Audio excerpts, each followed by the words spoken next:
Well, good morning. I'm John Brackenridge. I'm part of Being Presbyterian, and I'm also minister of First Lisburn, which, as you can see behind me here in Market Street, is in behind a row of shops.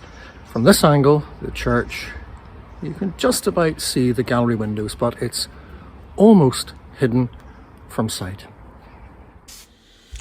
Well, this is an old postcard, a picture of Lisburn Market Square in the 1950s.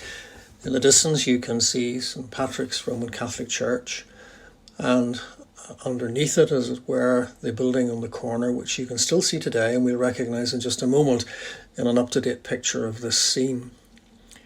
On the very left you can see the white 3-storey building, which is a bank with a bicycle and some people outside. Immediately to the right of the bank you can see an alleyway, the entrance to which has these black and gold elaborate wrought iron gates, and they were for a very long time the entrance to First Lisburn Presbyterian Church, built in 1768, the second building in the town. Hidden behind a row of 3 shops, you can just about pick out the name Stewart on the first shop. During the late 60s, under the ministry of the late Very Reverend Dr. Bill Boyd, those shops and those also in Market Street were purchased by the congregation, and the 3 that you can see in your picture were demolished. And by 1970, for the first time, we no longer were cancelled from the view of those passerbys in Lisburn. We had a lawn, 2 trees were planted, and a vestibule was built. So let's take a look at what Market Square looks like today and see what we learn from that new picture. This is the same scene from our 1950s postcard. The building on the corner you'll recognise, and behind me things are rather different. This is the alleyway where the gates were right at the edge of the road, and in place of the shops you see trees, a vestibule and a church behind it. I've made my way into this building. I'm standing just inside the vestibule. I can see the outside from here, and I can also see the roll of minister of my predecessors here from 1688. My task is to help us to reflect a little bit on cancel culture. Cancel culture has become part of our world in these days, our politics, our church as well. And to cancel someone is to reject them by ignoring what they say privately or publicly, by opposing their views and actions in such a way as to deprive them of their hearing. It's to do away with them. It's to reject them, to reject their gender, their sexuality, their culture, their outlook, their view on a given social issue, or anything else politically, religiously, or in any sphere of life today. Now, Irish Presbyterians during the 1700s find themselves part of a historic version of that culture. They were excluded from a great deal of public life, and they were subjected to irksome legal restrictions. The penal laws, as they were called, affected Presbyterians, and particularly folk in a church like this.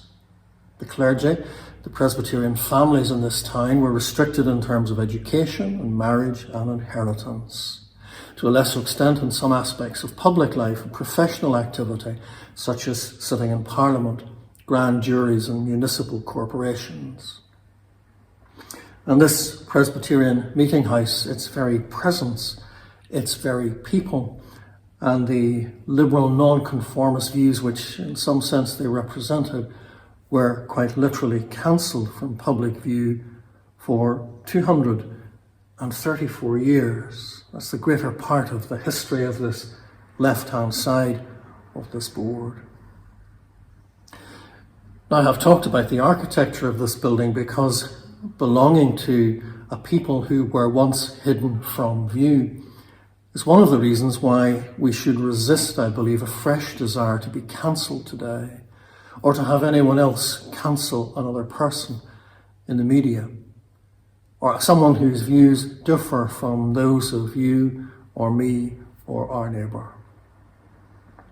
As cancel culture finds its way back into churches and families, politics and nations, and is on the rise in many places, we recall in this building how, very simply, any walls that are built to hide something from view or to deny something its voice, to remove the presence of that very people, will one day have to come down, sooner or later.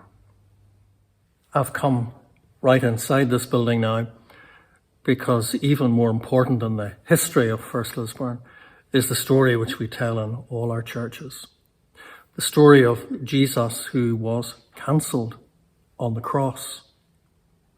The story of Jesus who spoke when a woman was about to be stoned for having committed adultery. She was soon to be removed from that society, to be dealt with. And it was Jesus who spoke those words, "Let the person who is without sin cast the first stone." So we learn here in this church building that cancelling someone can involve nails or it can involve stones. And in these stories, Jesus forbids what we might call a cancel culture. He makes us woke to what an angry crowd of decent people can do. And he makes us aware of the plight of a woman who probably was wondering where all the men in her life had gone that day. And he allows her, rather than being cancelled from society, to walk away with her dignity.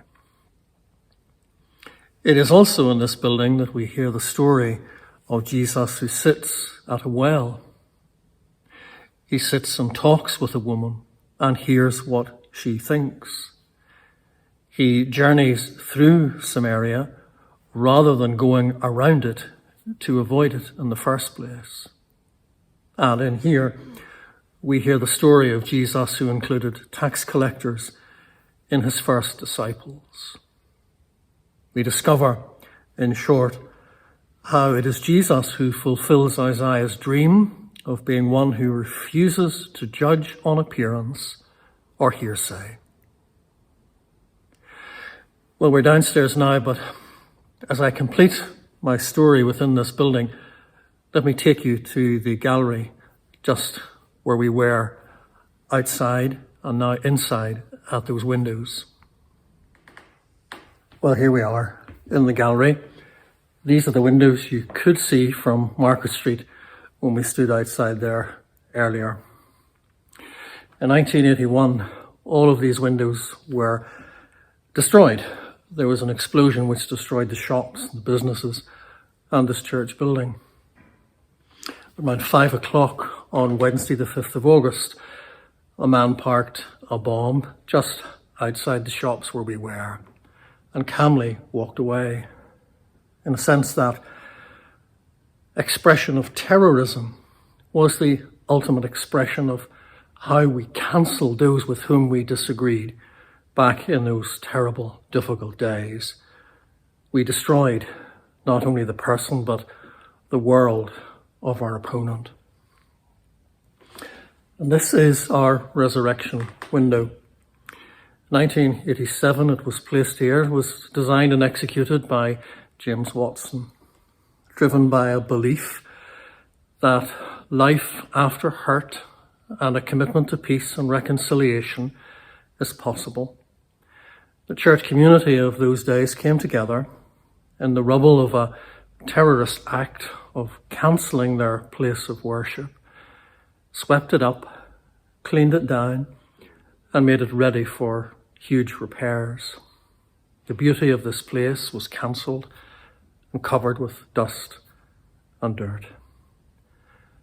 The salvaged fragments of broken glass were gathered together, and they didn't know what to do with them.